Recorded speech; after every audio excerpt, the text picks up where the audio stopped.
Stealing the Mind of America. How to Brace Against the Deceptions of the New World Order. A conference held in Vail, Colorado. Featuring Hal Lindsey, author of over 20 books, including The Late Great Planet Earth, selling more than 20 million copies worldwide. Chuck Missler, a Naval Academy graduate and former corporate executive who now publishes a monthly newsletter reaching over 35,000 subscribers.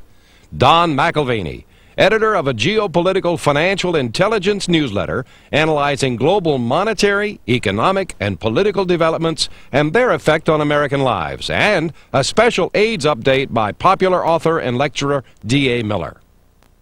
The following presentation is by Don McAlvany, entitled The Coming Persecution of True Christians in America.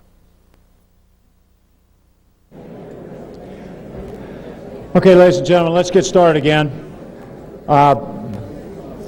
A lot of what I'm talking about tonight, not all of it, but a lot of it will be in this book, which we do have it on the table, Toward a New World Order, The Countdown to Armageddon. If you'd like to get the book, I think you can get a lot of information on what we're talking about here, a lot of details. On the other hand, I also publish a newsletter. It's called the McAlvany Intelligence Advisor. You were given, I think, 3 or 4 copies per person, or at least per couple when you came in.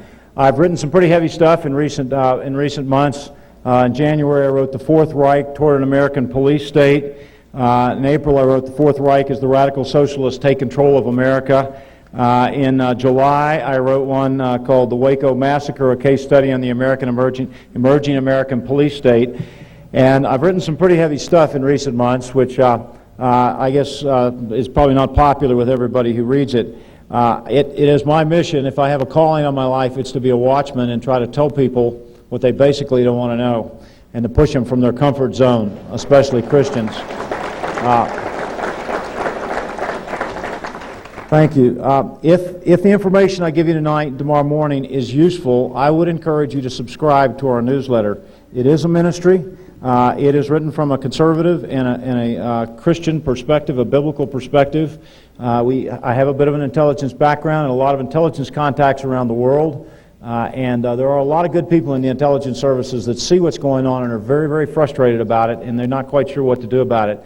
I encourage people who take the newsletter to Xerox it and give it to their friends. I have some subscribers who make thousands of copies every month at their own expense, and they do that with my blessing, because it gets a lot of information out to a lot of people who probably otherwise couldn't afford it. You were given one of these cards when you came in. Normally a year is $95. If you want to subscribe to the newsletter and you do it while you're here at the meeting, you can see myself or my associates out at the table outside. You can get it for about a 30% discount. It's about $67, which is probably less than you'll spend for dinner tomorrow night or next Saturday night when you and your wife go out to dinner. Or for 2 years, it's normally $165, and you can get it for, I think, $111. In fact, I think if you subscribe to 2 years, maybe you get a free copy of the book. I'm not sure, but go out, and I think we have a special. In any case, that's my effort. That's one of the ways that I try to inform a lot of people around the world who do get my newsletter. So if this information is useful, I would encourage you to maybe consider subscribing to the newsletter, get the book, or whatever. Okay, let's move along. I've got a lot of ground to cover here. I really did go slow in the first half. In the second half, I know you don't believe me, but you will in just a couple of minutes. Some of you heard me speak. No, I can go faster than that. Let's talk about Hillary Rodham Clinton, our co-president, okay? And here was an interesting Time magazine article, Ascent of a Woman. Hillary Rodham Clinton is the most powerful first lady in history. Does anybody have a problem with that? Well, maybe I'm the only one, but I just, I don't remember voting for her. I don't know that she was even on the ballot. But let me tell you something, this woman has a lot of power, and she is going to be flexing her muscles. She is flexing her muscles already. Hillary is a radical leftist. She is a radical feminist lawyer and the most powerful and most dangerous woman in the history of the United States.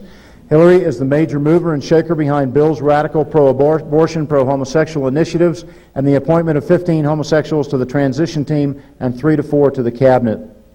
Many of the key appointments in the administration have been made by Hillary and her radical leftists and lesbian friends of the First Lady. And if you look real hard at the lineup, you might be able to figure out who a few of them are. Okay? And some of them, there's been quite a bit said publicly about a few of them. I try not to mention those names. Hillary knows all about Bill's numerous extramarital affairs and is in a position to blackmail him if he doesn't give her major power in the administration. Hillary and Bill hate one another and curse at each other constantly. I have a lot of friends in various areas of the government, some of whom are either in or close to the Secret Service, and the stories that the Secret Service people tell is incredible. I mean, these people don't use nice language toward one another. They say things that you wouldn't expect. You might hear it down on the street in the ghetto, but you wouldn't expect to hear it coming from the First Lady and her co-president husband. They're some strange people. Hillary and her payoff for her support for Bill was to be made czar over the installation of socialized medicine in America. Her power and influence may grow beyond Bill's over the next year or so. Do not underestimate the power and influence of Hillary Clinton. Here is Hillary being blessed by a shamanist, a witch doctor, if you will. This was up in Montana. This was on page 2 of Time magazine, June 10th. If you want to get a copy, that's where you can find it. You can go to the library. Shamanism is simply a form of Indian witchcraft. She's been into this for a number of years.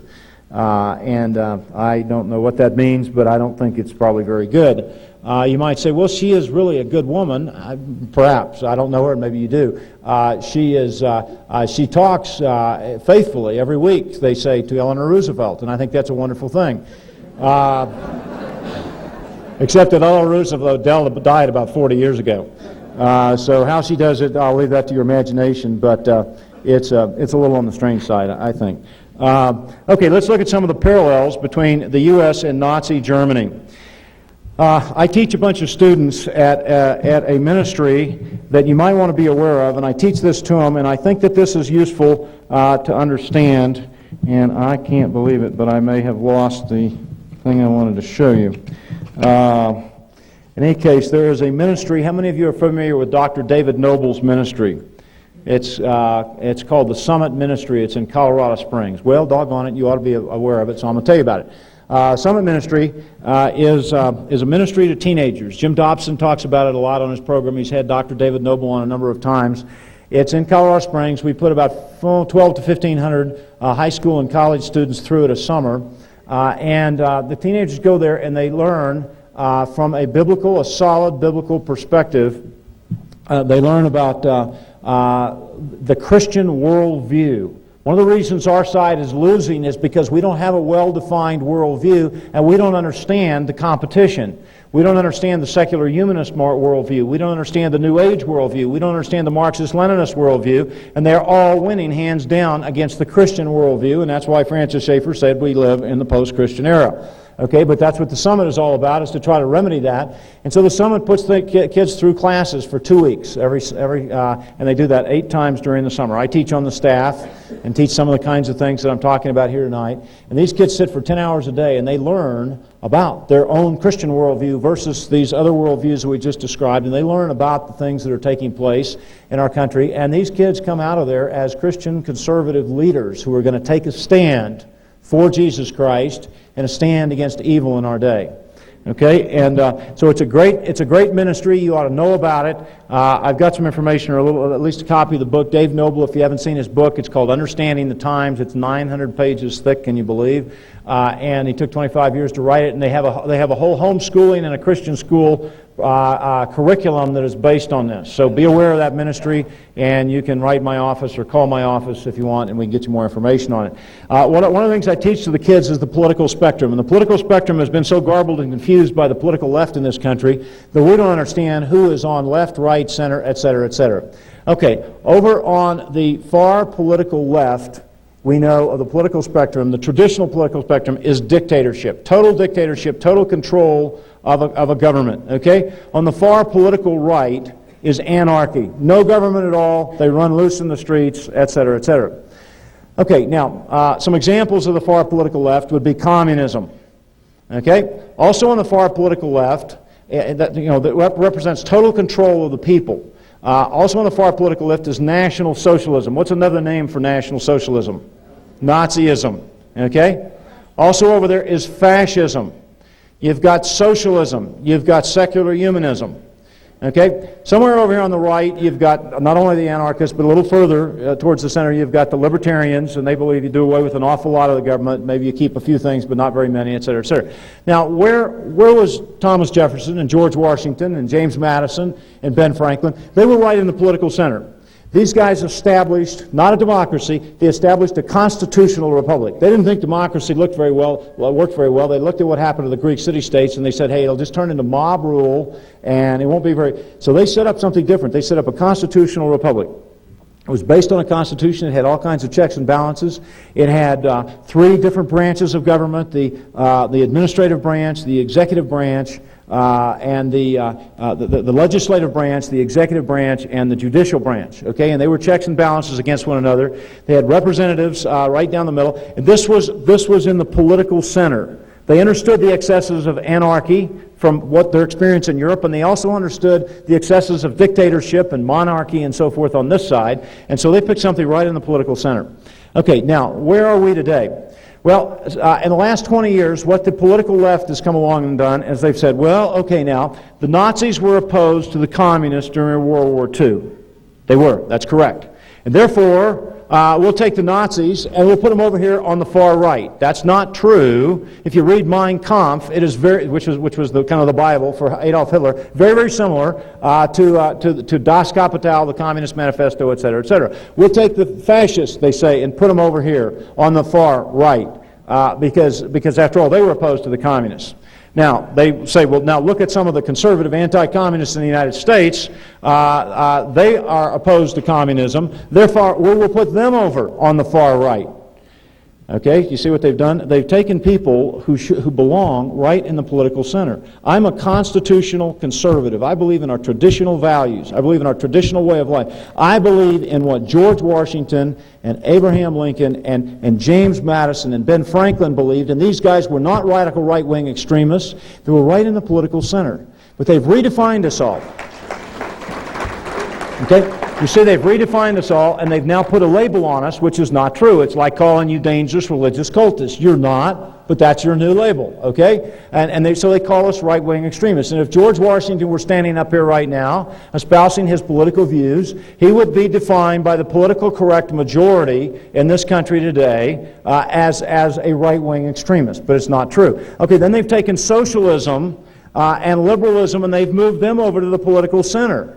So that today they would say that a Bill Clinton or a Hillary Clinton or even a George Bush, who was an incredibly liberal individual, one of the most liberal presidents we ever had, even though he made a few conservative speeches, they would take these liberals and they would put them in the political center and put us over on the right. You see how they have totally distorted and garbled the political spectrum. And because we don't know history and we don't know political science, we've let them beat us, with kind of mental gymnastics, if you will. Okay, that's the political spectrum. Now, there's some incredible common denominators between Nazism, fascism, and communism.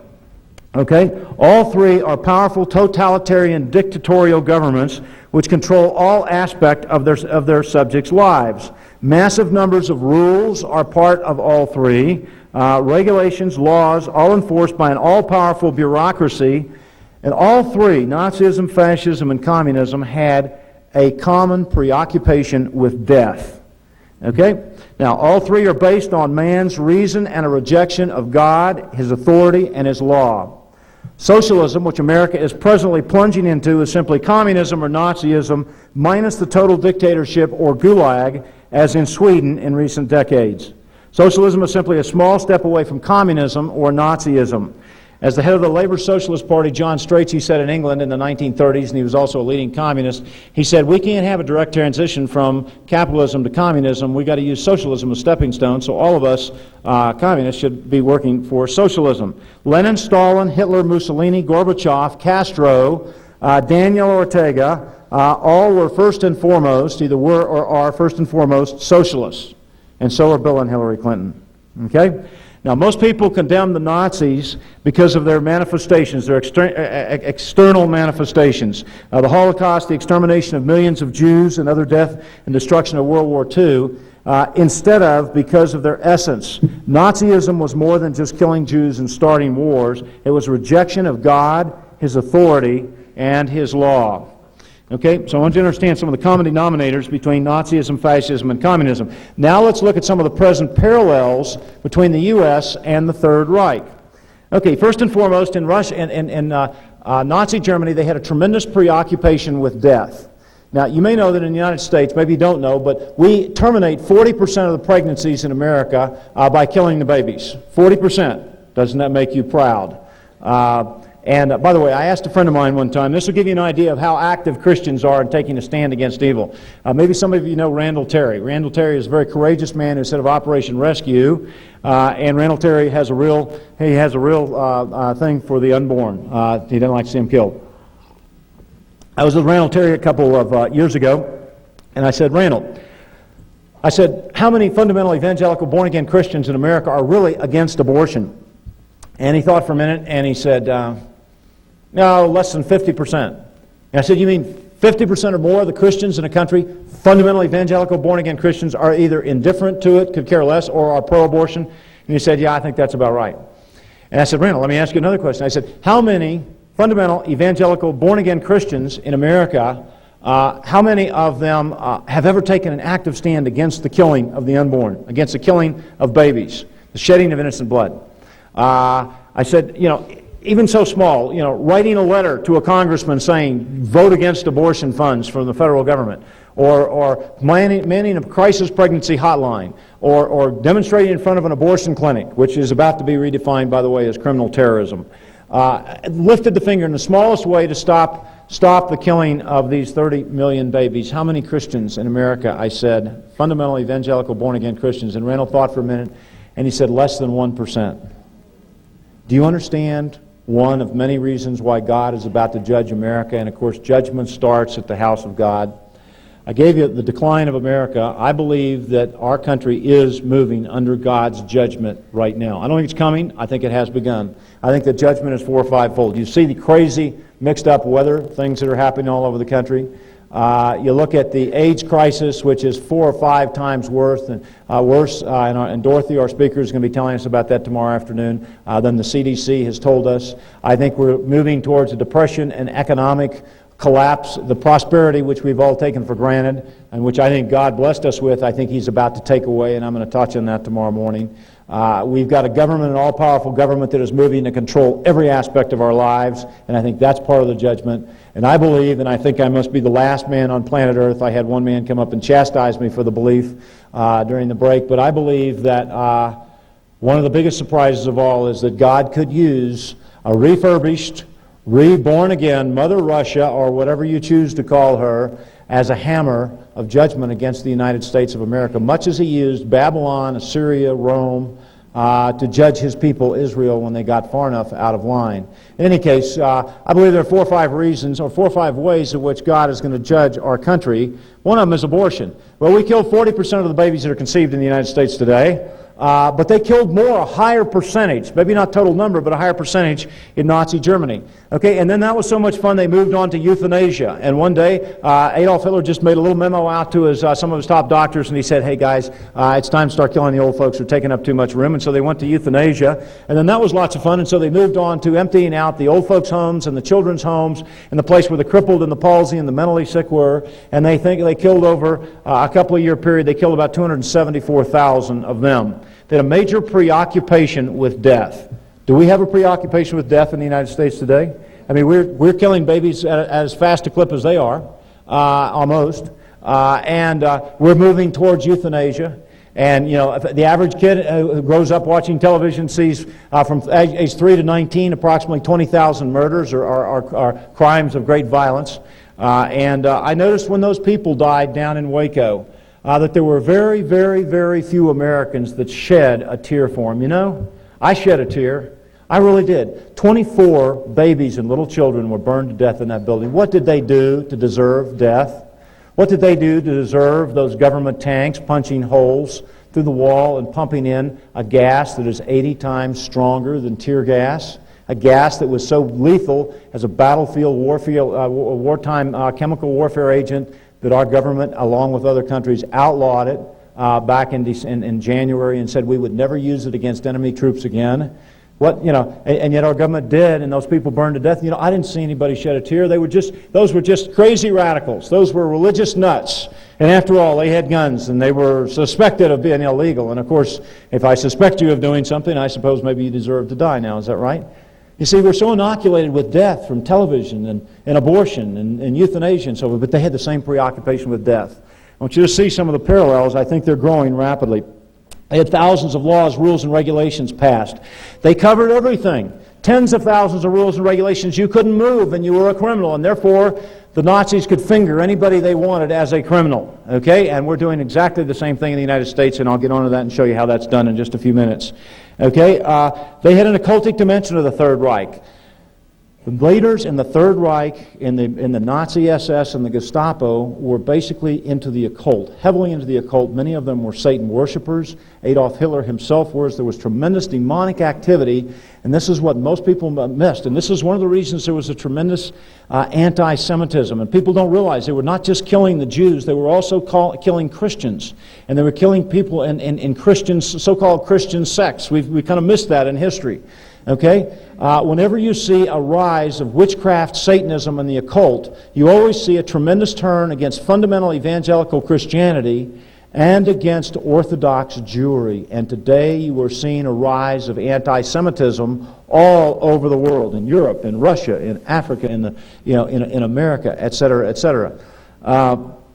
There's an occultic dimension behind the New World Order and the New Age movement in our country. And in fact, the same Eastern religion is the basis for the New Age movement and the occultic dimension behind the Third Reich.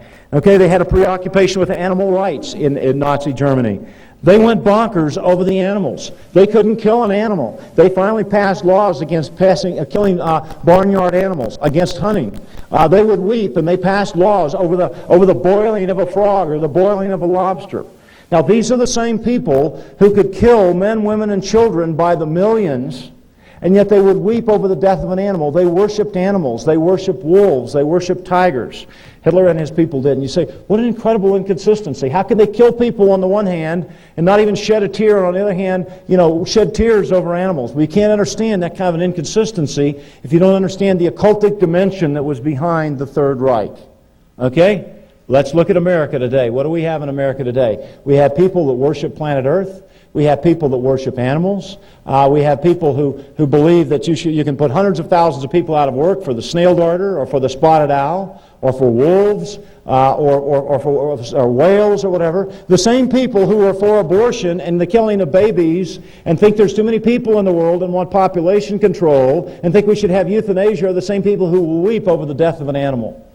Hard to understand that kind of an inconsistency unless you see the occultic satanic dynamic behind it. But do you see the parallel? They worship planet Earth. They were environmental freaks as well, and look at the parallel today. They had a great constitution. They ignored their constitution. We are ignoring our constitution today. Our judiciary, our Congress, our presidents are running roughshod over the Constitution. They're running roughshod over our due process rights and so forth. Okay, and I'm going to talk about that in a few minutes. They had a great heritage. Remember, they gave us Martin Luther. Tremendous German heritage. They ignored their heritage. We are totally obliterating and wiping out and ignoring our heritage today. You send your kids to the public schools and they've totally rewritten the history, and they're rewriting it more and more all the time. Okay? So they ignored their heritage, we ignored ours. Hitler used homosexuals, drug addicts, and criminals to destabilize the country and advance the Nazi political machine. Okay, I think this one's very interesting. He went out and he organized something that the Nazis did in the latter part of the 1920s called the Brown Shirts. It was also called the SA. Okay, and the brown shirts were made up of homosexuals. They got guys out of prison. They got drug addicts. And they sent these guys out to destabilize the country. And they would go into small towns and they would murder mayors and they would start up riots and they would beat up the city council and they would do all, and they were there to destabilize the country. Much as the Communist African National Congress has been used to destabilize South Africa in its revolution preparatory to their taking power probably sometime next year. Okay, so it's kind of an old technique. And then one night, now you understand, Adolf Hitler was elected to power elected. You know, there was no coup. He was elected by the people on January 30th, 1933. Oddly enough, 60 years and 10 days from the time that Bill Clinton was inaugurated. An interesting coincidence, okay? He was elected by the people. In less than 12 months, he had established, the Nazis and him, had established a total dictatorship. It only took 12 months. But you have to understand, it was 10 or 12 or 15 years in the building. They were in political, financial, moral, spiritual decline throughout the 1920s and early 30s, just as we are in that kind of decline in the 1980s and the early 1990s.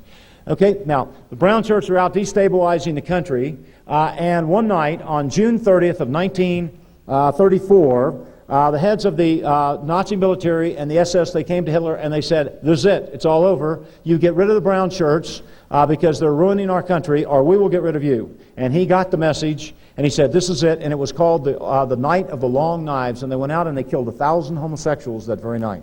Okay? And they began to systematically wipe out the homosexuals in that country, and they began to systematically wipe out the brown shirts over the next 2.5 years. And that was the history of the Nazis using homosexuals. Now look at how many homosexuals are being pushed into our government. Let me say this. There are government agents in this room. They're here to listen. They come to a lot of my meetings, and I know that there are a number of government agents. I don't know if they're sympathetic to what we're saying. They may be hostile to what we're saying. But let me tell you something. I can't believe that even those government agents don't get just a little turned off by the way homosexuals are being pushed in our government right now into all kinds of prominent positions, including the military. Anyway, we see this in this administration. Who knows what will come, but I thought it was an interesting parallel. Other parallels, you look at the Nazi gun laws then, you look at our gun laws now, and very, very parallel. There's just lots and lots of parallels. Let's talk about the Fourth Reich toward an American police state. America's beginning to look more and more like Nazi Germany of the early 1930s or the Soviet Union from the 1920s to the 1980s. True criminals, murderers, rapists, burglars, robbers, etc. are given light or negligible jail sentences, while the government is now reclassifying honest, law-abiding Americans as criminals and giving them severe jail sentences or confiscating their assets or property via draconian Nazi, Marxist, Leninist-style seizure laws. You know the verse in the Bible, I had it in one of my recent newsletters, beware, woe unto you when you call evil good and good evil. Okay, and when the good guys are persecuted and the bad guys are treated like they're the good guys. This is exactly what's happening in this country. Innocent, law-abiding Americans are now falling victims to new crimes which the socialists are defining. Criminal child abuse, criminal money laundering, criminal pollution of the air or the water, criminal desecration of a wetland, you name it, criminal terrorism, which now will include demonstrations in front of pro-life clinics, etc., etc.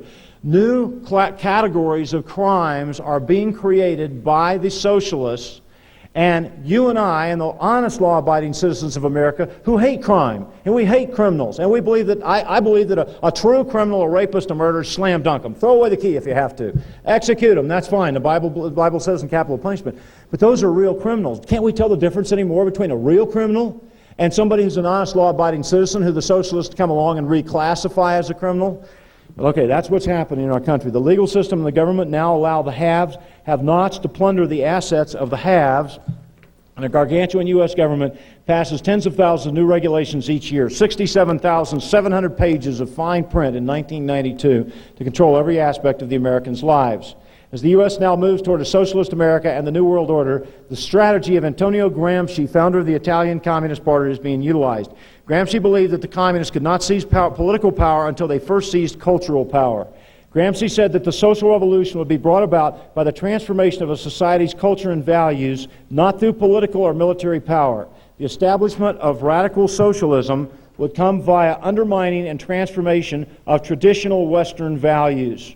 Remember those pictures I showed you of those great music artists that are making millions of dollars a year a few minutes ago? You know what I mean about the undermining of traditional Western values? The strategy of the socialists then is to change the way society thinks about problems, to gain control over the minds of the population. Gramsci strategized the convergence of religion and socialism, with religion stripped of all spiritual content, and a takeover of the entire field where culture is manifest, i.e. the schools, universities, the media, Hollywood, etc. Following the Gramsci strategy, the socialists of our day in America, Europe, South Africa, and throughout the West have developed a superstructure reflecting a socialist culture, replete with socialist literature, films, plays, poetry, and various forms of art and music. It should be remembered that Bill Clinton has studied under and highly praised Italian socialists and communists. I told you about Bill Clinton's very strange trip to Europe, to Russia. Rush Limbaugh, a number of the people in the Bush administration talked about it during the recent campaign. I guess he was hosted by the KGB. That was in 1970. What about his trip to Italy in 1987? In 1987, Bill Clinton, then Governor Bill Clinton, went over to Italy and visited with top Italian communists about how to establish and run an economic system. Now, how do we know this? Because there was an Italian journalist who interviewed him right after the Democratic Convention last August. And he said, Governor Clinton, he said, I have heard the most incredible rumor, and I know it's not true, but tell me, some of the leading communists over there said that you came over in 1987 to study under them and learn economic systems and how to set up communes.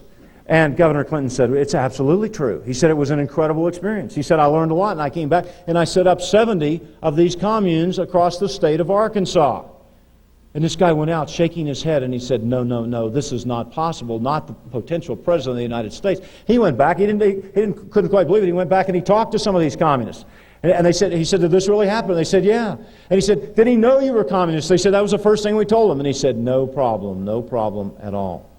And you have to understand that he has surrounded himself by people who are European socialists who believe more in the Eastern European economic model than they do in our traditional model. Now, we people in America can quibble over economic models. I happen to believe in the Austrian model of free market economics articulated by Ludwig von Mises, okay? And you may believe in the Chicago model, but come on, they're all kind of free market. This is not what's coming out of this new administration, and that's not where their training has come from. Okay, now, everything we're talking about in this move towards a socialist America can be described in 4 words: to control the people. People control is essential to any totalitarian state, whether in Nazi Germany, the former Soviet Union, Cuba, in the socialist America of the 1990s, or in the emerging New World Order. Let's look first at the explosion of government regulations. Congress passed almost 2,500 new laws in 1992. Most of these new laws carry both criminal and civil penalties for violation. These are things that used to not be against the law. To implement these new laws, tens of thousands of new regulations were written by over 100,000 government bureaucrats who were part of dozens of huge government agencies: the IRS, the SEC, the ATF, the BATF, EPA, OSHA, HUD, etc. These new regulations, many of which carry criminal penalties, filled 67,700 pages of the Federal Register in fine print in 1992. You are responsible for following every one of those regulations on pain of fines, asset forfeiture, or imprisonment for violation. Ignorance of the law in America is no excuse. You have been legally advised via the Federal Register and are assumed to have read it. I'm sure you all read the Federal Register every weekend. It's exciting stuff. A battery of Philadelphia lawyers would have trouble wading their way through it, but you're responsible for every one of those regulations. By the way, government regulations, according to the Thomas D. Hopkins Rochester Institute of Technology, government regulations are now costing us over $600 billion a year. You eliminate those regulations and many of those regulators, and you've just eliminated the U.S. deficit. But that's too easy. It's easier to raise your taxes, okay? Incredibly, the government has created a situation in which you are almost certain to be a criminal. You're breaking one or more of these regulations right now and don't even know it. Okay? And that's exactly the way they did it in Nazi Germany. And so if a Christian sent money out of the country to a Christian missionary, they would come along and they would grab him and say, you have violated the financial laws, the monetary laws, the exchange control laws. He didn't even know about it, and boom, they've got him in jail. That was Nazi Germany. We're doing the same thing here. Let's talk about environmental regulations. The Clean Water Act, the Clean Air Act, and a host of other environmental laws and regulations passed in recent years give the government draconian dictatorial controls over virtually every business and person, over every piece of private property, every car, and every action of every American in the United States today. And it's growing more and more all the time, and I'll give you some examples. Environmental laws and regulations, both domestic and international, will be the primary vehicle for moving the U.S. into socialism and the New World Order, as we discussed earlier. 70% of private property in America is already considered by the government to be a wetland. You know what a wetland is? They came along a couple years ago and they created a new concept which none of us have ever heard of. It's been around for maybe 5, 6, 8 years now. They said, well, there are certain areas that have water on or around them and they're endangered. And so we'll call them wetlands, and we'll come in and we'll protect those wetlands from people like you who don't know better and may go out and desecrate those wetlands. Now, what's a wetland? Well, you say, oh, it's probably got a river in it, a lake, a pond, a stream, a marsh, a swamp. A wetland can be out in the desert. They can have water a mile down, subsurface water, and they can call it a wetland. And by calling it a wetland, they basically can tell you what to do with your private property. And they have so defined about 70% of the private property in America as wetlands, and therefore they can tell you what you can and can't do with your property, how you can dispose of your property, what you can build on your property, if you can bring in fill dirt on your property. And if you violate those wetlands laws, they can seize your property and throw you in jail. And the environmentalists want to raise that and make 100% of the private property in America subject to the wetlands laws and therefore under the control of the U.S. government. Whatever happened to private property protection of the U.S. Constitution? Okay? Thousands of U.S. citizens or businesses each year are being fined, having their property seized or jailed for wetlands violations. Let me give you two examples very quickly. There was a Hungarian refugee that came to the United States about 15 years ago. He left communism for the land of the free and the home of the brave, a chance to get ahead. He settled in the state of Pennsylvania. He was real excited about it. He opened an auto repair business, did well, worked hard, paid it off, and about 3 years ago decided he wanted to expand his auto repair business. His name was Pazgai, by the way. I can't remember his first name. And so Pazgai buys some land next door. He hauls off some old dirt, some old tires. He hauls in some fill dirt and is in the middle. And apparently there was a small little polluted stream running behind on the backside of the land. He's busily along expanding his auto repair shop when two agents from the Environmental Protection Agency, they come in and they say, Mr. Pazgai, you are in criminal violation of the Clean Water Act. This is a wetland. He said, what? And he never heard of a wetland. He didn't know what they were talking about. And they said, yes, this is a wetland. This is a criminal offense. You haven't gotten permission to bring in the fill dirt on this land. And he thought they were pulling his chain. He really thought he had left all this behind when he had left to the communist tyranny of Hungary. But I guess he hadn't. And so finally he said, well, okay, what do? I'll pay a fine. I'll fill out the forms. Will I pay a fee? And they said, you don't understand. We are going to indict you for criminal violation for desecration of a wetland.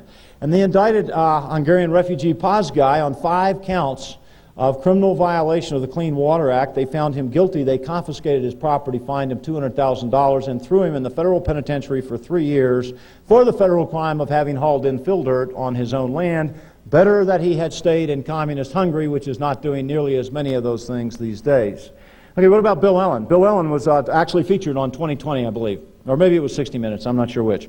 Bill Ellen was an environmentalist. This guy was an environmental freak. He loved the trees. As Rush Limbaugh says, he was a hug-a-tree freak, okay? This guy believed in the environmental, and he hatched an idea which would make the heart turn warm for any environmentalist. We're going to build a bird sanctuary, okay? And he found this wealthy landowner over on Chesapeake Bay near Maryland, in Maryland, and they decided they would dedicate thousands of acres to this wetland. They would spend millions of dollars on it. They would build lakes and ponds and stuff, and the birds could come in and the birds would land on it, and the birds would be contented. And if you're an environmentalist, you've got to love this project. I mean, this is really great. And Bill Ellen was really fired about this, saying he understood environmental laws. And so I guess they started this thing in '88, and it continued in '89, and he checked all along the way with the EPA. But life is a moving target, and so are the EPA laws. And so it seems that the laws had changed a little bit, but he consulted one group, and they said, yeah, go ahead with your project, you're doing everything right.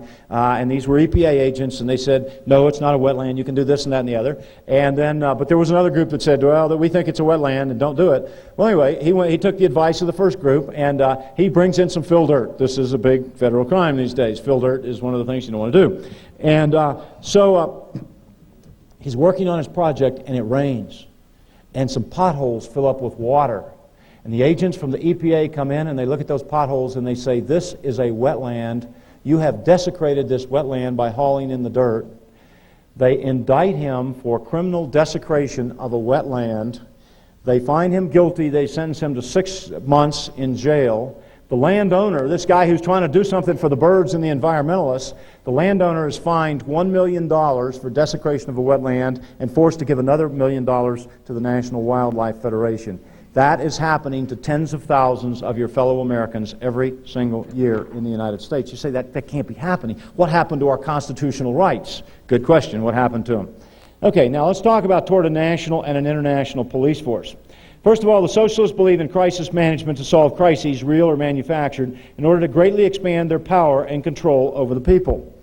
We have the war on drugs, the environmental crisis, the war on crime, discrimination against minorities, hate crimes, firearms violations, etc. All are crises, in quotation marks, which supposedly justify the passage and enforcement of new laws and regulations, expansion of bureaucratic agencies, and the installation of police state powers over the people. You see, they come in and they create this new crisis. We have the new child abuse crisis. Now, do you understand what child abuse is? Let me tell you, I'm real basic. I see child abuse as basically beating up on your children, okay? Really beating your children. Punching them in the head, punching them in the face. Sexual abuse. No. That's not what child abuse is.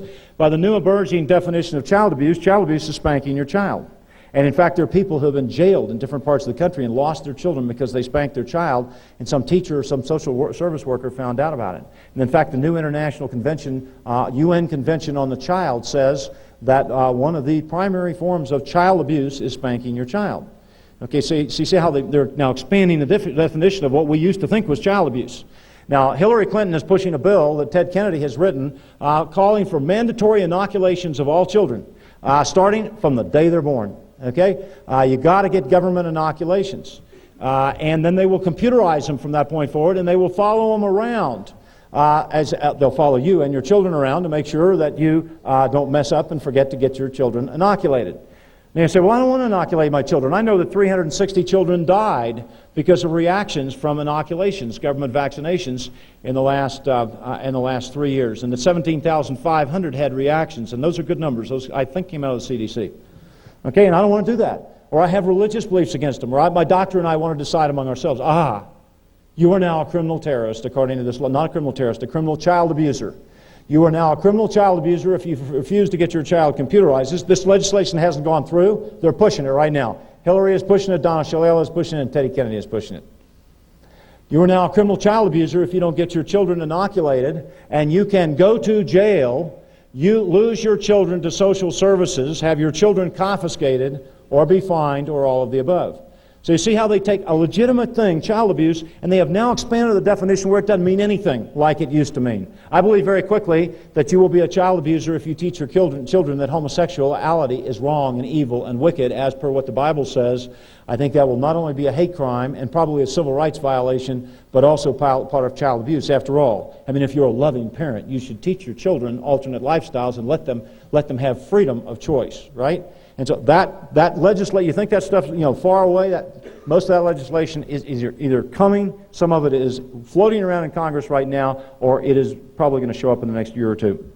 Okay? Now, Bill Clinton and Al Gore, in their book, Putting People First. How many of you read this book? I didn't like this book. I've got it. I didn't like it. I was forced to read it because I do a lot of research.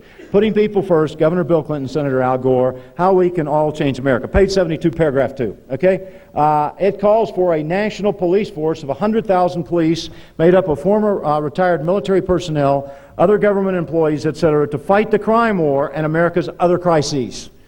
Maybe the child abuse crisis, the gun control crisis, because some of you don't want to have your guns registered, maybe the environmental crisis. What other crises? There's lots and lots of these crises now emerging. A national police force to fight these. He called for it in his new economic plan, and then last week when he announced his crime control package, he said we want 50,000 more police on the streets. Most people didn't understand that. They thought he meant 50,000 more local police. No, no, no. They're not talking about strengthening the local police. Read the book and read some of the legislation floating around back there and talk to some of your people in law enforcement, and you will find that they are putting together a national police force. It'll have 100,000 people. We've never had a national police force before. Nazi Germany had one, the Russians had one, the Red Chinese have one, the Cubans have one, but we never had one. We thought local police were fine.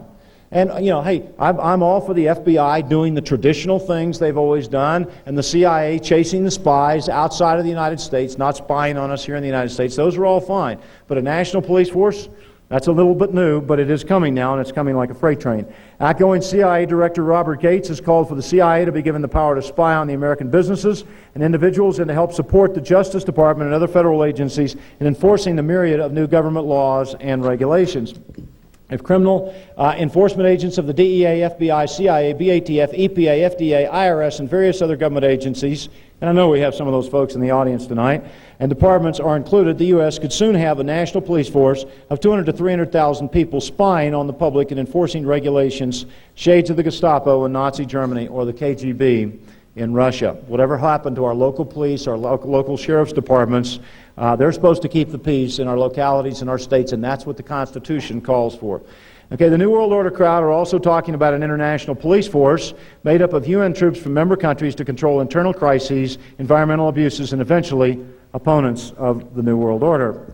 Okay, the New World Order UN police force will soon reach 100,000 and could grow to 250,000 or more over the next 5 years. You know that U.S. troops are now serving in the UN International Police Force of the New World Army over in Somalia right now. That's never happened before. We've never had our boys serving under foreign commanders, not until right now. Okay? An undisclosed number of UN troops are now training on U.S. soil and can be used in America in some future states of national emergency civil unrest, such as the Los Angeles riots or other upheaval. And I'm hearing a lot of rumors about different places where UN troops are showing up. I don't know how many. I don't write about those things because at this point they're only rumors, but there are some being trained in this country, and I think that's a bit strange.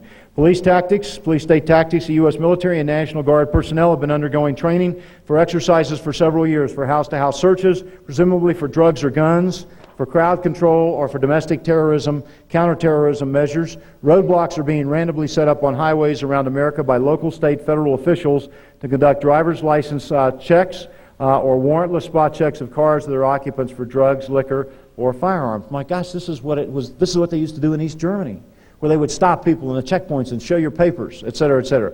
Local, state, or military helicopters are greatly increased frequency are overflying cities, towns, neighborhoods, and individuals' houses at low levels looking for drugs, for surveillance, or for intimidation purposes. Many of these simply have people leaning out of windows photographing people, houses, et cetera, et cetera. Why are they there? These are showing up around major cities, in the countryside, small towns, all over the country. I've already had several people at this meeting tell me that they see them over their towns on a regular basis. They're unmarked. Some of them are DEA, and they may be looking for drug runners. Fine. Why are they overflying all of our neighborhoods? Are all of us now suspected drug runners? They may be part of the customs. More likely, they're all part of an umbrella group called the Multi-Jurisdictional Task Force, which I think is probably the new long name for the National Police Force. In any case, many of these helicopters are black and unmarked, and they're showing up all over the country. This is kind of new, this is kind of unique, and it's making some Americans very uncomfortable. Over the past 2 years, as training and enforcement exercises have increased, SWAT teams in black ninja suits and other government marshals and enforcement teams have had an increasing number of shootouts with innocent victims who are characterized by the government as religious fundamentalists, as cultists, as white supremacists, as left or right-wing extremists, as tax protesters, as gun law violators, et cetera, et cetera. Let me give you a couple of examples. There's a guy named Randy Weaver. Okay, Randy Weaver, probably you wouldn't agree with some of his religious views. I believe the guy's probably a born-again Christian. He's kind of part of the identity movement, and they've got some kind of weirdo ideas about who is Israel and who are the Jews and so forth. But Randy Weaver was an ex-Green Beret. Don't think he served in Vietnam, but he was an ex-Green Beret. He lived up in Idaho, and he was approached by a couple of government agents about 2 or 2.5, maybe 3 years ago, and they said, "We want you to spy on your neighbors and tell us which ones of them have guns." And he had a lot of Christian friends up there in the hills in Idaho, he said, "No, I'm not going to do that. I think that's wrong. I think that's wicked. I think that's being a fink. And furthermore, I can't believe you would ask me to do it." And as they left, he said in his trial, and I'll tell you the whole story, they said, "We will come back and we will get you." Well, about 6 months later, a couple of agents come along. I believe they were with the BATF. They're the people who are supposed to be involved in the eventual gun control and gun registration and et cetera, et cetera. They came along, and they just came in kind of as friends. This is called an underground sting or undercover sting, and they're doing this all over the country, a lot of the government agencies. And they finally, after they knew him for a while, they asked him if he would buy him a couple of shotguns. And he did, and then they turned around and said one of them or two of them was 1/4 of an inch too short. And so they filed federal firearms charges against him. Now, he claimed that they weren't too short, that they had sawed him off. It's a moot point. Who knows whether they were too short or not. I would say that that's not the end of the world if they were too short, but, fine. Fine him if they were too short, et cetera, et cetera. That's what they claimed. Before he got to trial, he got a call, and they said, somebody told him, an anonymous tip, we'll never know who it came from, you don't have a chance, they're going to railroad you, the testimony is all stacked against you. And so he did what some country boys would do, and I think he probably made a big mistake, but he took off and ran to the hills with his family. Okay, and he went up to the hills somewhere in northern Idaho in the mountains, and he spent the next year and a half with his family, homeschooling his kids, studying the Bible. They organic farmed, and he had actually run for mayor, or not for mayor, for sheriff around there. The people around there really liked him. They thought he was kind of a neat guy. He was an ex-Green Beret, and they thought he was pretty cool. Until last August. Last August, 8 federal marshals dressed in federal ninja suits came onto his property, all with fully automatic weapons.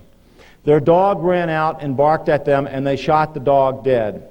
Their son Sam, and by the way, this is all a matter of record. There was just the longest trial in the history of the state of Idaho, and it's all a matter of record. So for those who would like to check all the testimony, you can get it. There's volumes and volumes have now come out. The son Sam, the 14-year-old son Sam, runs out to see what's happened, sees his dog has been shot, turns around, starts to run for the cabin, and they shoot him in the back, killing him instantly. They shoot him 4 times. He drops to the ground. The father and another young man named Kevin Harris come running out. They grab the boy's body. Apparently Kevin Harris did fire 1 shot towards whoever it was that was firing, and it just shot the son. And there was a U.S. Marshal killed. There seems to be some question as to whether he could have been killed by so-called friendly fire, but no one will probably ever know. In any case, they drugged the boy's body back into a little shack. They made it into the cabin, and that started the siege of Ruby Creek. It lasted for 10 days. You shortly thereafter had hundreds and hundreds of federal agents surrounding the place. They had helicopter gunships. I guess they brought in tanks and armored vehicles, et cetera, et cetera. And this family sits inside wondering just exactly what it is that caused the death of their son. I guess the dog didn't matter much, but the son was pretty important. On the 4th day, an FBI sniper from Quantico, Virginia, had been called in. This all came out in the trial, by the way, so you don't have to take any of this, to take my word for any of this. An FBI sniper is brought in, apparently, and this came out in the trial. They had done a computerized profile of the family, concluded that the wife was the strong suit, that the mother, her name was Vicky, and they decided if they took her out, the siege would end. And so an FBI sniper set out in the bushes for about 3 or 4 days, and I believe it was the 4th or the 5th day. Randy Weaver and Kevin Harris snuck out of the cabin to go over and pray over the body of their dead son. As they came back into the cabin, the mother, Vicky, holding 9-month-old Elishaba in her arms, a little girl, opens the door about a foot to let him in, and the FBI sniper nailed her between the eyes. I believe it was with .308, killing her instantly. The baby dropped to the ground. Bone fragments injured both of the guys who had just come back in the cabin. A day or so later, a government helicopter is launched, and it is carrying some kind of flight fuel, and it is headed for the cabin to burn the cabin out. A local photographer comes out. Once again, this all came out in the trial. A local photographer runs out, waves his camera in the air. They see they are about to be photographed, and so the helicopter comes back. He is charged with obstruction of justice or something. A few people, an ex-Green Beret, some of you know him, Bo Greitz. He ran for president as an independent.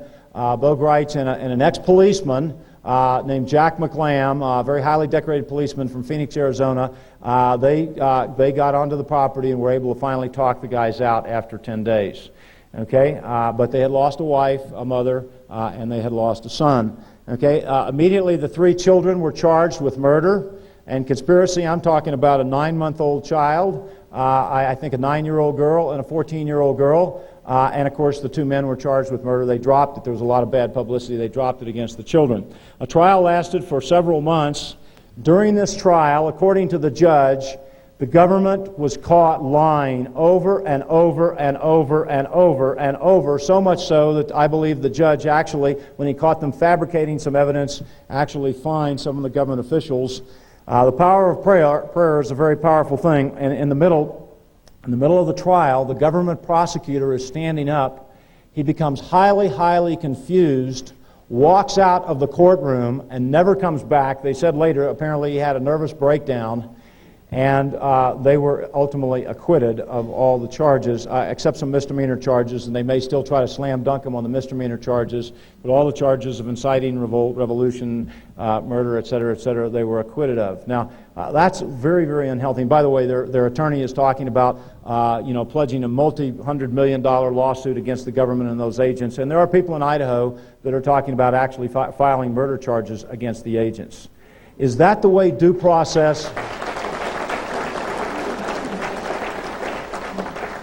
Look, I got a lot of friends that are government agents in probably 6 or 7 different agencies, and they're good people, and they're loyal people, and they're patriotic people, and many of them are Christians. And this does not describe all government agents, but something's going wrong. Was that due process? Is that the way we have due process in this country?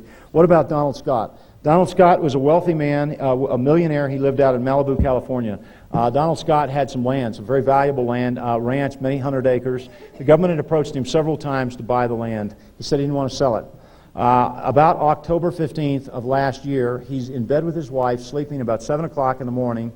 Suddenly the door is splintered, and 30 agents, most of them dressed in black ninja suits with either automatic, semi-automatic, or fully automatic weapons, come charging through the door.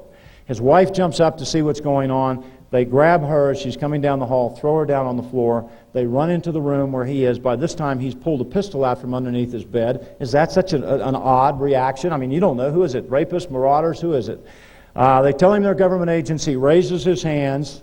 They tell him he's got something like a .357 or a .38 special in his hand. They tell him to drop the gun. If you've used guns, you don't drop a gun from 6 or 7 feet high. So he leaned over to put the gun on the ground, and they shot him 6 times in the chest and killed him instantly. Okay, the assistant district attorney for the city of Los Angeles was a good friend of Donald Scott's.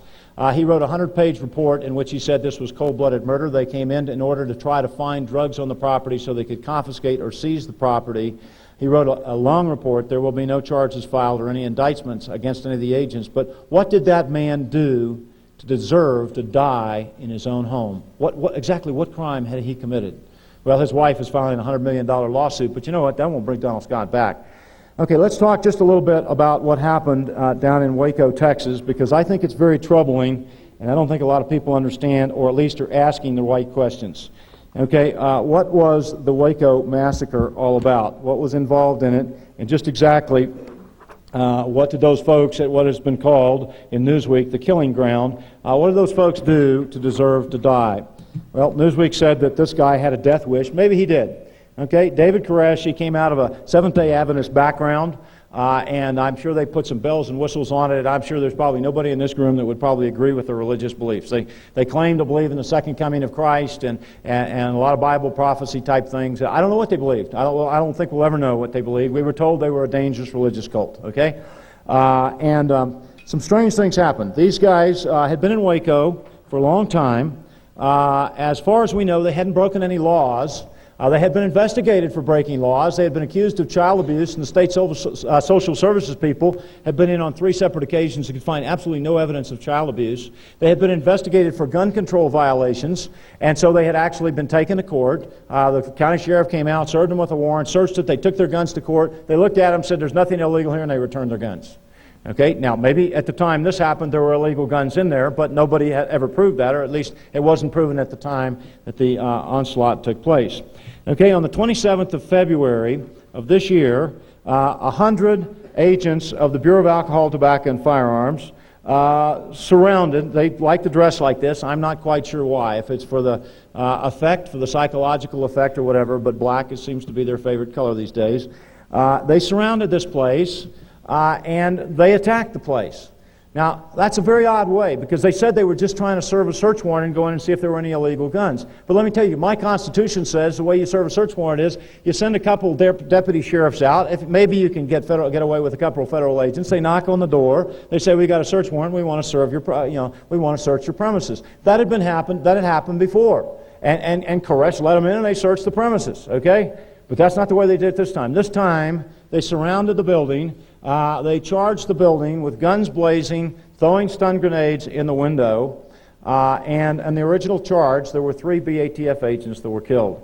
I have seen some very disturbing film footage, and it is now circulating widely in the United States, and you really ought to see it. It's film footage that she got from one of the television crews, from a girl named Linda Thompson. She's an attorney up in Indiana. And it shows the 3 ATF agents going in, and it looks very much like the 4th agent on the roof shot the first 3 that went in. Very much like it. I don't know. You got to see the film and decide for yourself, but I've showed it to some police intelligence friends of mine, and they said that's what it looks like to us too. In any case, you have the siege. 8 or 10 Branch Davidians are killed that day, and then the siege begins. The BATF is relieved. Everybody kind of concluded they really botched the job, they're relieved of the job, and in comes, I guess, the FBI to take over the operation. They seal off the place. They're holed up in there for 51 days. Now, of course, Koresh was stupid, and of course he should have come out. And there's no doubt about it. He should have come out. Who knows what was going on in their minds? Maybe they were frightened that out of nowhere people charged their building and killed 10 of their people. Maybe that scared them. Maybe they thought it was their home, and that they had a right to be safe inside their home. Maybe they thought that was still guaranteed by the Constitution. I don't know what they thought, but at any rate, they didn't come out, and I think that was probably a big mistake, and many of them died for it. Okay?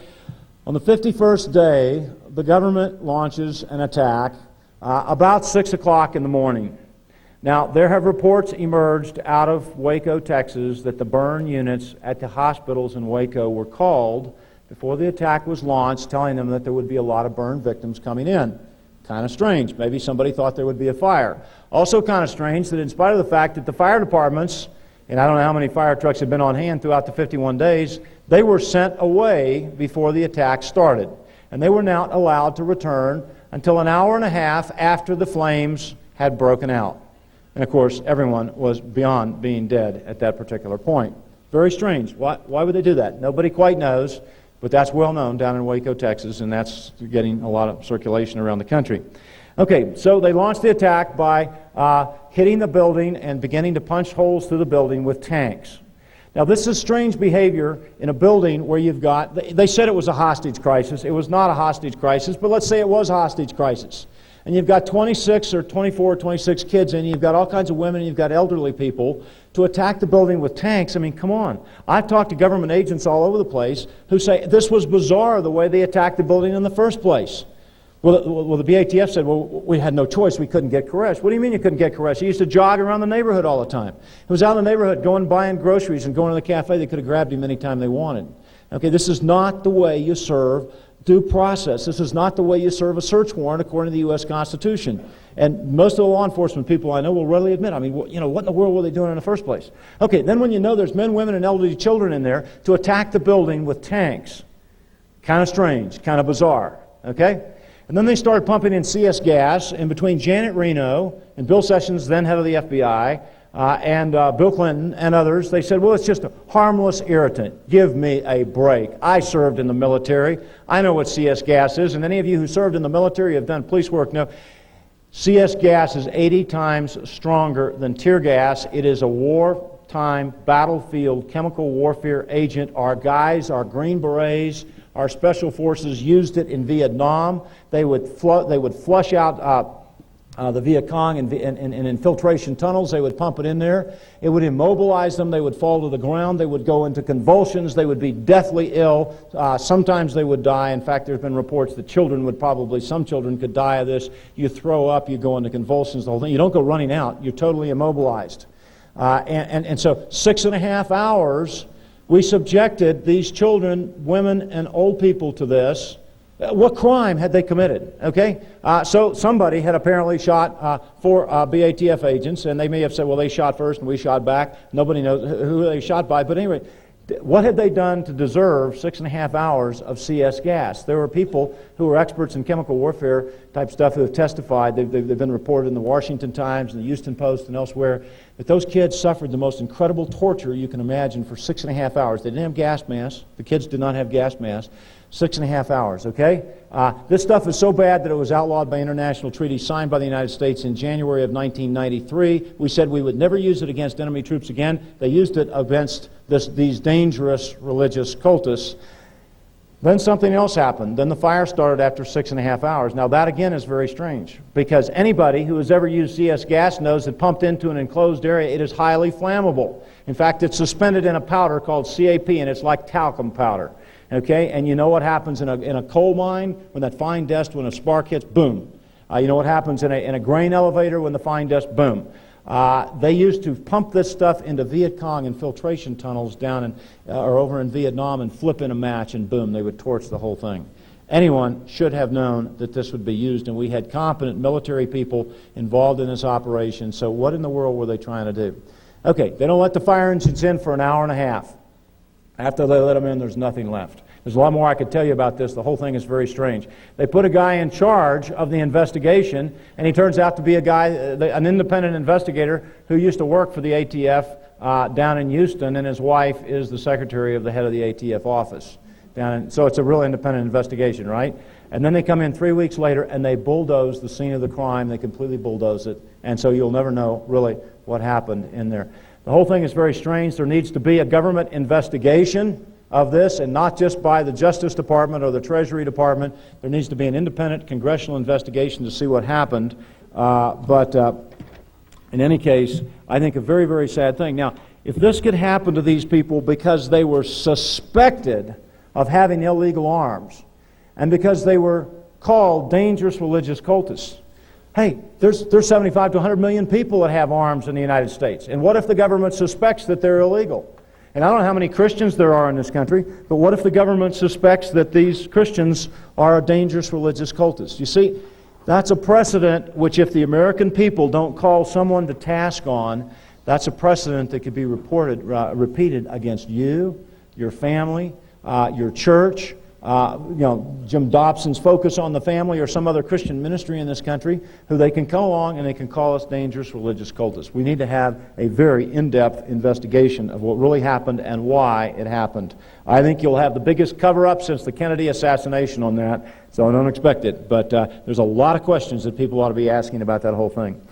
Okay, so the general tactic we're seeing more and more, whether used by local or federal police officials, is to overwhelm and intimidate the suspected money launderer, environmental or financial criminal, gun law violator, etc., by invading his home, business, or business with a SWAT team and or federal marshals and other government agents numbering 10 to 20 to 30, 100 in Operation Waco. Guns are often drawn, and if the victim of the attack makes any move like Donald Scott, he is often shot.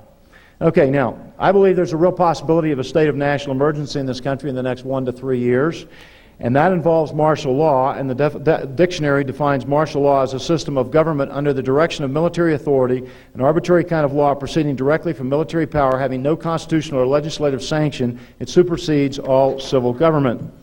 Martial law was imposed in Los Angeles and was begged for by the public when things got really bad during the LA riots a year or two ago to quell the massive riots in the spring of '92, and could have been declared nationally had the riots continued to spread during the summer of '92. They actually hit 166 cities, but nothing as bad as Los Angeles. Suspension of the writ of habeas corpus, right to trial by jury, and protection from illegal imprisonment is a major element of martial law. Potential for a state of national emergency or martial law in America in coming months or years is very high, I believe, perhaps to deal with riots, the war on crime or drugs, so-called dangerous gun control violations, a financial banking crisis, or some manufactured crisis. A state of national emergency would be a quantum jump toward a socialist America and the New World Order. Hundreds of executive orders have been passed by Congress over the past few decades, giving the President total dictatorial control over every aspect of American life when the President or his establishment bosses decide to trigger and implement a state of emergency. I believe we're a lot closer to that than most people think. Under a full state of emergency, tens or hundreds of thousands of Americans suspected of hate crimes, environmental or financial or gun control crimes, or criminal violation of any of tens of thousands of new government regulations or resistance to the New World Order or socialist America are likely to be imprisoned. Perhaps this is why George Bush more than doubled U.S. prison capacity, and a dozen or more large federal detention centers, still largely unoccupied, have been built since 1984. These are allegedly guarded by federal troops. They are in FAA no-fly zones, and there's a lot of reports of these around the country coming up. Why are they there? What are they supposed to be used for? As part of this whole trend, draconian gun control laws will be passed in 1993 and beyond, turning hundreds of thousands or millions of honest, freedom-loving U.S. gun owners who refuse to comply into instant criminals. We were given the right by our Constitution, Second Amendment, to hold and bear firearms, to defend our country, to defend our homes, to hunt, etc., etc. Our founding fathers, George Washington, Madison, Adams, they said you never want to let them take your guns away. Well, of course, the countries where they took the guns away, we saw what happened. In Nazi Germany, they grabbed the guns, then a dictatorship. Same thing in communist Russia, same thing in Cuba, same thing in China. That's coming like a freight train. Let's talk about electronic surveillance and computerization of the public. Computers and other high-tech breakthroughs over the past few years have given the U.S. and other governments the ability to listen to, monitor, track, and keep citizens under surveillance from the cradle to the grave that was not available to Hitler and Nazi Germany or to the communists in Russia, China, or the East Bloc until very recently. Each adult American now has several dozen or more files in government computerized databases, all tied together and keyed to your Social Security number. Dozens of different government agencies maintain billions of records on the American public. Now, I'm not the only one to talk about this. I mean, you've had articles about this in Newsweek and Time and so forth. Computerized profile on each adult American were assembled by the IRS between 1985 and 90 using tax, credit card, bank, medical, employment, police, passport, and other records drawn from various government databases, private credit bureaus, etc., etc. Most phone calls, telexes, faxes, and certain U.S. mail are now regularly monitored by federal agencies. The U.S. government presently is purchasing hundreds of fax tapping machines at $30,000 per copy. Phones can now be made hot on the hook. This is a technology that came out of Sweden over the last couple of years that is turned into microphones even when hung up and not in use. They can go down. They now have the technology to go down to the local switching station. They dial up your number. They plug in a couple of things, and you don't have to be talking on the line. They can listen to your conversations in your living room while the phone is hung up. Isn't that exciting? According to a 1992 report by the General Accounting Office, they said it, not me, they entitled their report, FBI Advanced Communications Technologies Pose Wiretapping Challenges. It is the intention of the FBI to tap every phone in America. I didn't say it, they did. The National Security Agency has monitored international phone calls to or from the U.S. for years. Computerized voice recognition on phones pick up keywords from phone conversations which trigger the NSA tape recorders. Several years ago, U.S. passports were made computer readable. Now U.S., Canadian, Australian, German, and other European authorities are installing computers in airports which will not only read passports but also handprints via infrared security readers. Data banks of computerized handprints will be developed over the next few years and linked to other government databases so that an instant computer record for individuals will be flashed on a computer screen by waving a person's hand over a grocery store type infrared scanner. The system, this is not futuristic, the system is being set up and is being experimented with right now at the JFK Airport in New York and the Newark airports. It's being experimented with right now over in Europe and in a couple of airports up in Canada. A national ID card is coming, replete with biometric identification systems using fingerprints and handprints tied to government databases. This is being pushed very hard as part of the new crime control approach and also part of the socialized medicine package. You have to have a national ID card. It won't simply be a credit card. It won't simply be a paper card like your Social Security card. It will be a smart card, and a smart card is a tiny computer that looks like your credit card, but they can store 1,600 pages of data on you on that, and if they push this through, you will have to carry this and show this all over the place. I don't know if you ever traveled in Eastern Europe before the communism allegedly fell and saw when you would come to the border checkpoints and you'd have to show your papers and be checked through, et cetera, et cetera. But this national ID card is an interesting thing. It's coming very rapidly. I would say we'll see it before the Clintons leave office. Very good chance we'll see it by 1990, in the next couple of years, I would say. Cars can now be tracked via small implanted computerized receiving devices linked with government satellites. The experiment on this technology were done in Singapore for several years. The U.S. government has spent over $3 billion over the past 15 years to develop this system of people vehicle tracking. There'll be computerized little devices in your new cars starting in about a year and a half, maybe 2 years. They're already talking in the press about putting them in the highways, connecting them to satellites, et cetera, et cetera. Now, as part of the whole move towards a cashless society, here's a story. They want basically part of this high-tech age that we live in. Here's where you go through the toll booths at highways. They want you to put a little computer device in your car where you can just go by and it will record it. They say it's just terrible. This is what happens to you if you use change. You know how much we all hate to use cash and change. So this will just make it real simple for you, USA Today tells us. Okay? Every square inch of the Earth's surface can now be monitored by satellites so that all persons and activities can now be watched. Lasers can be directed at a building from over a mile away and all conversations in that building listened to. High-tech, by the way, this is not even state-of-the-art type stuff I'm talking about. They got a lot more high-tech than this. This is pretty crude stuff, but it's still there. High-tech in the hands of despots who wish to push us into a socialist America and the New World Order will simply help them to lock on the chains that much more quickly and efficiently. Okay, I've got about 30 more minutes of material, and I've only got about 15 minutes to button this up, so I'm going to hit part of it, and what I don't finish tonight, I'll continue in the morning. I'm going to talk about toward a cashless society, the war on cash and privacy, and I want you to understand that there are, I believe, tremendous prophetic, biblical significance and connotations to the things that we're talking about here tonight. I see a lot of these things that tie into 666, the mark of the beast, a world government, a big brother that can control everything we do, and eventually maybe even as we're moved into a cashless society, whether we can spend or not spend. Socialists in America hate privacy and they hate cash because they make it much harder to control people, and anyone who is a staunch advocate of privacy or who uses much cash is now considered by the government bureaucrats and law enforcement officials to be a criminal. If they're going to install a socialist America or a new world order, a la George Orwell's 1984, they must be able to track, monitor, and control every aspect of a person's life.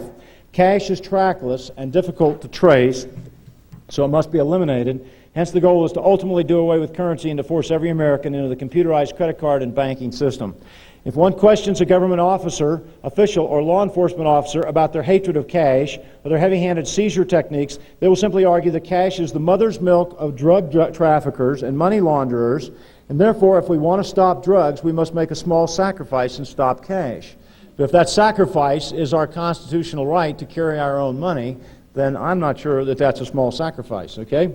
Now, hence, as a result of all this, and the drug crisis, and I admit we have a very real drug crisis, and I'm for slam-dunking drug dealers. I mean, if you want to execute them, fine. Put them in jail for the rest of their life. But don't treat every honest, law-abiding citizen as if he is a drug dealer and put controls on him to keep him from being a drug dealer. Hey, come on, that means we're being treated like we're guilty until proven innocent. So they came along, starting about 1986 with the money laundering laws. The former Soviet Union, if the government wanted to apprehend and imprison someone who had committed no crime, they charged him with the catch-all crime of hooliganism, okay? And they just slam dunk him, okay? It was just kind of a general thing. You were a hooligan. Okay, the American equivalent of hooliganism are the catch-all RICO or conspiracy statutes originally created to arrest and jail organized crime figures. In recent years, the government has created a new catch-all crime punishable by imprisonment, confiscation of property, heavy fines, etc. It is called money laundering. Most Americans suppose that money laundering refers primarily to the hidden, laundered movement of the cash profits from drug sales. And if that's all it was, or primarily what it was, I would say, go get the dirty rats, okay? But that's not what it's all about. Wrong. It refers to almost any financial crime, broken financial regulation, the use of cash, avoidance of government cash, reporting laws, unreported foreign bank accounts, unreported transfers of funds, or virtually anything the government bureaucrat wants it to mean. The definition is intentionally vague and ever expanding, just like that expanding definition of child abuse, that expanding definition of an environmental desecration or environmental crime. You see how these keep expanding until they're going to cover all of us. Okay? IRS agents are greatly accelerating money laundering cases in situations where there's obviously no criminal intent and certainly no involvement whatsoever with drugs or drug money. Remember, the IRS considers money laundering to be almost any effort you make to disguise your assets or to avoid completing a federal currency transaction or border crossing form. The government's growing and expanding money laundering laws are becoming the basis for a total financial dictatorship in America, all under the guise of fighting the drug war. And I am for fighting the drug war. I'm just not for putting controls on all of the American people. Let's go out and let's go after the drug dealers. Let's put laws on them. If somebody's caught selling drugs, cut off their hand, like they do in the Arab countries, or their head, or whatever. They'll never deal drugs again. But don't treat all of the American people against what our Constitution says. We're supposed to be innocent until proven guilty. Don't treat us all like we're guilty and then put controls on us to watch us in order to fight the drug war. The first thing the Nazis did in the 1930s to establish control over their people was to establish money crimes that were punishable by asset or property confiscation and imprisonment. Half century later, the same thing is happening here. The war on drugs and cash is a classic government power grab. The Treasury Department has issued a booklet entitled Money Laundering, A Banker's Guide to Avoiding Problems, which contains a list of suspicious activities that the Treasury Department says fit the profile of a money launderer. Now let's see if any of these sound familiar and you've ever done any of these. Paying off, this is the bank clerks are supposed to look for people who do these things now because they're suspicious. And they're supposed to fill out a form on them if they do. Paying off a delinquent loan all at once. Changing currency from small to large denominations. Buying cashier's checks, money orders, or traveler's checks, all now defined as cash for less than the reporting unit, i.e. under $10,000. Have any of you ever taken a trip to Europe or any place and gone out and bought $2,000 or $3,000 or $4,000 worth of cashier's checks? According to these guidelines, that's defined as a suspicious activity and you should be reported. Acting nervous while making large transactions with cash or monetary instruments. God help you if you just had a fight with your wife, if you've got the flu, if you're just really feeling bad, whatever. If you act nervous, you can be reported. Opening an account and using it as a collateral for a loan. Presenting a transaction that involves a large number of $1,500 bills. Presenting a transaction without counting the cash first. What if you have $1,000 in your pocket, okay, and you count it at home? And it's in $20 bills or $50 bills or whatever, and you go and you don't count it again, you pull it out and you hand them the envelope. That's considered to be a suspicious behavior, okay? Murder, rape, and armed robbery now result in smaller and less frequent jail terms or fines than the new federal crime of money laundering. In fact, the penalties for money laundering are 10 times more severe than the same crime prosecuted as tax evasion you can get for supposed money laundering or trying to avoid being reported for cash transactions. You can get up to 10 years in jail and you can get a $500,000, I think it's a $250,000 fine. Okay? Now, structuring laws. Structuring is defined by the IRS as any effort to avoid reporting cash or other monetary transactions over $10,000 by breaking them down into smaller related transactions over any 12-month period. Monetary instruments included in structuring are cash, cashier's checks, money orders, and traveler's checks. Structuring is now defined as money laundering and as a criminal offense punishable with up to a 20-year jail sentence and $500,000 fine per violation. You think they're serious about this stuff? Let me tell you something. There's less penalty for going in and robbing your bank in broad daylight. You can call in the television cameras, and the penalty is smaller than for structuring or money laundering. Isn't that strange? I mean, does it tell you that they're kind of serious? It's against the law for a bank or merchant to tell you that you might be violating the law. This can get him prosecuted as part of your structuring conspiracy. If they think your behavior is suspicious, they must fill out a form on you without telling you and file it with the IRS, who will promptly audit you or begin a criminal investigation.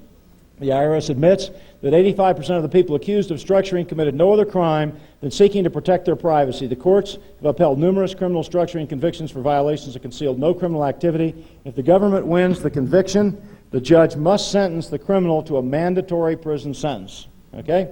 This gives the lie to the argument that the money laundering structuring laws are enforced to get drug dealers and fight the war on drugs. The fact is, it's easier to convict an honest, law-abiding citizen and confiscate his property than to go after a real drug dealer who has a battery of high-priced lawyers and accountants and who might even shoot back. In conclusion, and my time is running out for tonight, money laundering and structuring laws have little to do with the war on drugs. They're simply the excuse. They're a legal way for the socialist government bureaucrats to plunder and confiscate people's assets, as in Nazi Germany or Russia.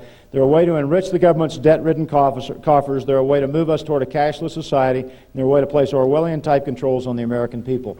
Last year, 52,000 Americans had assets seized, totaling over $800 million. Houses, cars, buildings, businesses, real estate, you name it, stock brokerage accounts, airplanes.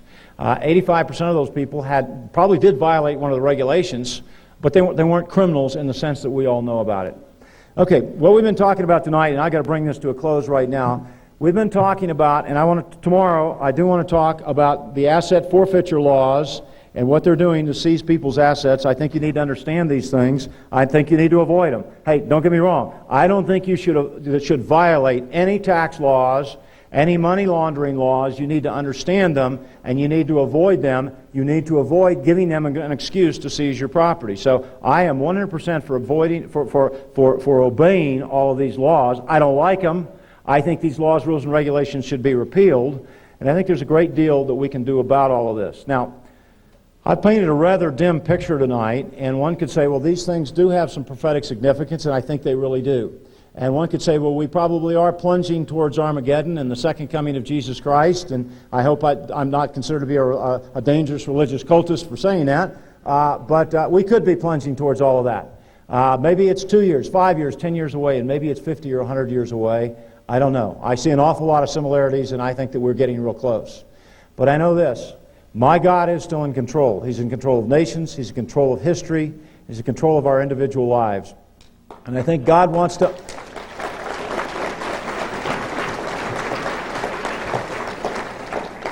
I think God is looking for people who, as it says in Ezekiel 22, will stand in the gap. People who will take a stand for Jesus Christ as unto death if necessary. Ladies and gentlemen, I believe before this decade is out, some of us in this room will be martyred for the cause of Jesus Christ. Almost 1,000 people a day all over the world, 365,000 a year, more than any time in church history, are now being martyred for their belief in Jesus Christ. I think that could include some of us in this room. I think we're moving towards persecution of the Christian church, and people who believe in traditional values, people who believe in the Constitution, people who are called conservative. I don't like the term conservative anymore.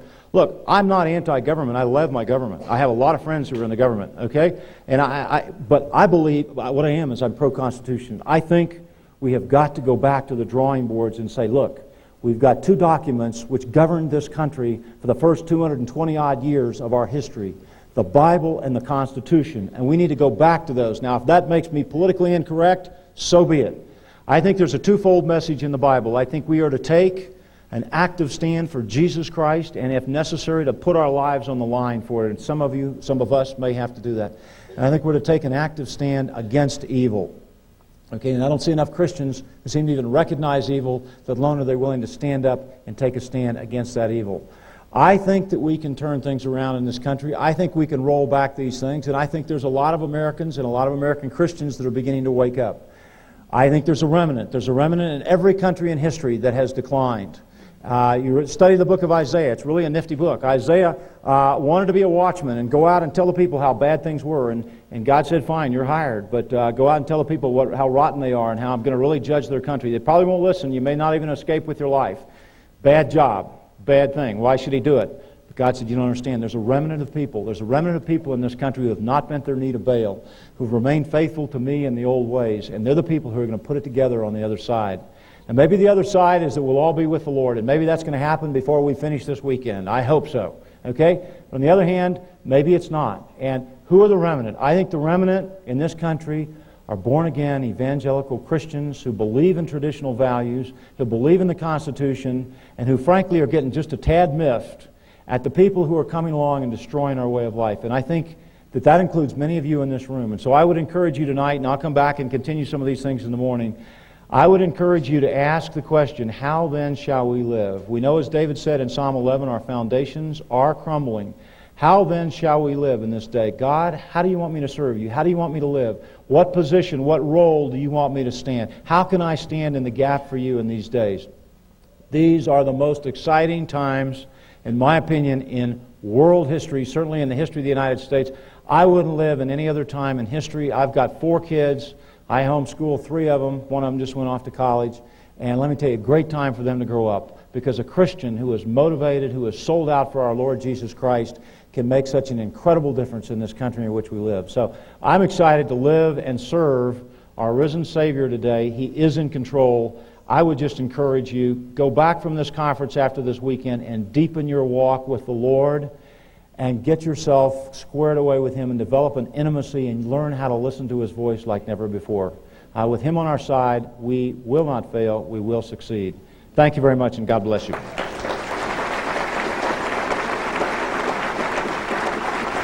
Thank you. Thank you. Appreciate it.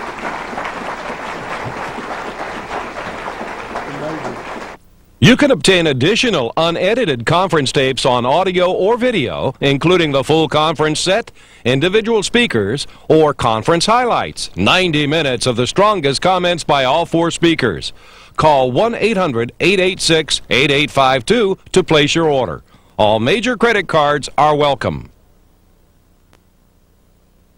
For additional information regarding newsletters and books, contact Don McAlvany at 800-525-9556. For information on future Stealing the Mind conferences, write Stealing the Mind of America, P.O. Box 10,000-150, Vail, Colorado, 81658, or call area code 303-949-4347.